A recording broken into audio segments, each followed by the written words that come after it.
Wall Street wants stimulus checks, again, but not for you, of course. No, for them. According to Deutsche Bank, we're approaching a potential crisis of confidence in the dollar, and the solution is a dramatic regime change in markets, which is code for we need the Fed to step in and start handing out cash like it's Halloween and Wall Street showed up without a costume. The bond market is already pricing this in. The 2-year Treasury yield is down. Traders are betting on 4 rate cuts this year, and even the Swiss are like, yeah, let's cut rates too, which is impressive considering they're practically allergic to interest. So what's driving all of this? Tariffs, chaos, political uncertainty, a market that feels more like a soap opera than a financial system, and looming over it all, it's that one word that I've been warning about for maybe 8 months or so, and that is a recession. Markets have turned into that guy at the party who's saying that I'm fine, but he's clearly about to go cry in the bathroom. Underneath all the bullish headlines and meme stock nonsense, there's a deep fear that we're about to hit the brakes on the economy, and hard. Goldman Sachs, JP Morgan, and even the New York Fed's own probability models are flashing red. Their charts basically look like the heart rate monitor on someone who's about to get very bad news. And it's not just a US problem. The Eurozone is feeling the heat from Trump's tariffs. Traders over there are now expecting interest rate cuts, not because things are going well, but because the entire trade apparatus is starting to look like a game of Jenga being played by toddlers. Morningstar called the tariffs a shock to the system, and now even the Swiss National Bank is wobbling, but they've already been cutting rates for a while. If you've managed to spook the most neutral country on earth, you've really done something. But anyway, back to home, things are starting to unravel quickly. Consumer savings are depleted, delinquencies are rising, and inflation still hasn't fully gone away. Yet Wall Street's top priority is making sure Jerome Powell is still willing to give out cheap money like it's a party favor or a hedge fund baby shower. There's also the idea of having those Doge stimulus checks, and by this I'm referring to the Department of Government Efficiency, not the Dogecoin meme coin. A real proposal backed by Elon Musk and floated under Trump's new term, suggesting that the government could save up to $2 trillion by cutting bureaucratic waste and then send every tax-paying American a $5,000 efficiency dividend.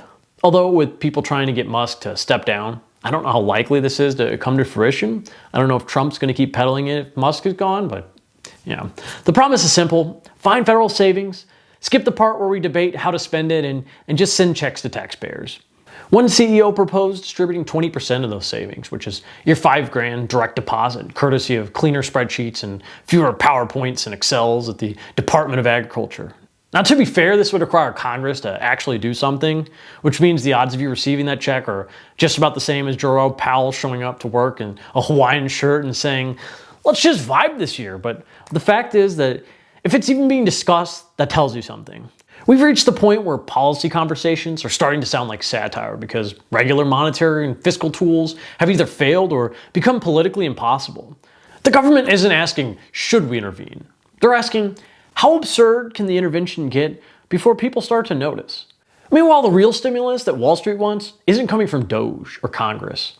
It's coming from the Fed. They're not shy about it anymore. Traders are pricing in 4 rate cuts before the end of the year, and some are whispering about QE light behind closed doors. And here's the risk. If we do slide into a real recession, not just a vibe session, we've already burned through most of the monetary tools. The Fed can cut rates, but with inflation still lurking and debt at record highs, those cuts might be like trying to fix a leaky roof with duct tape. Like, it might hold until it doesn't, and at the same time the consumer's running out of runway. Credit card balances are up at all-time highs. Savings are down. Wages aren't stretching, they're not keeping up. But don't worry, if it all goes sideways, maybe we'll get that $5,000 Doge check after all. Just don't spend it yet. According to recent reports, the proposal would only apply to households that are net taxpayers, and only if the government somehow saves $2 trillion, so I wouldn't start shopping for your new TV just yet. And still, Wall Street presses forward, pricing in rate cuts, bidding up tech stocks, and pretending like the fundamentals still matter. Because here's what happens when the markets start relying on the Fed, like a trust fund kid relies on their parents. You lose all sense of risk. You inflate bubbles. You push up valuations to absolutely absurd levels. And when reality hits, it hits hard. I mean, kind of been beating a dead horse on this for a while, but the consumer is over leveraged. Corporate debt is piling up and wages aren't keeping up with inflation. All of the ingredients are there. They've just been simmering. Now Wall Street smells the smoke and they're yelling for the fire department. But the fire department is also broke, politically handcuffed, and already burned out from the last crisis. Now to be clear, rate cuts might still happen. They probably will. And yes, stimulus might come. But it won't be enough to undo the structural issues that we've built over the past years. The Fed's short-term interest rate also doesn't really drive down interest rates for mortgages or your car loans. Those tend to follow the 2-year treasury, which the Fed kind of also just follows the 2-year treasury.